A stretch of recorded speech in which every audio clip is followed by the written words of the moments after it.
My name is Evelyn Amunga. I'm the county coordinator for the Imarisha Msichana project here in Siaya County.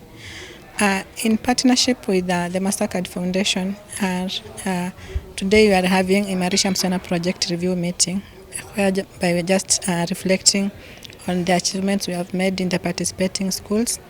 And it has been recorded that through Tuseme clubs in the schools, there's impact, there's positive change among the girls.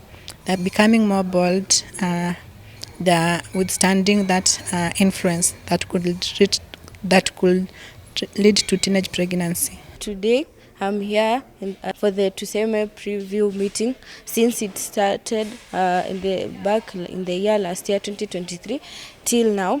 The Tuseme club has really benefited us as girls, not only Goes to Simbo girls but also other schools around Ugunja sub-county and Siaya County as a whole.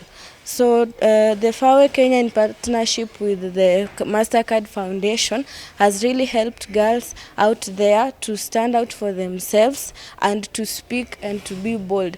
Before the Tuseme Club was introduced in our school, for instance, we had high cases of early teenage pregnancies, but after the Tuseme Club was introduced in our school, the number has reduced. Another challenge that was facing the girls before the Tuseme Club was introduced in our schools and other school, which was that low self-esteem in these girls. These girls could not be able to express themselves when they had issues concerning maybe their families or personal issues. They weren't able to express them.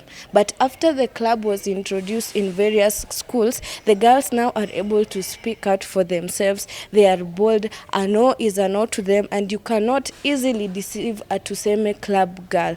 So I just want to encourage us all to join in this club. We are working together with other schools in empowering these girls. We are not just benefiting alone.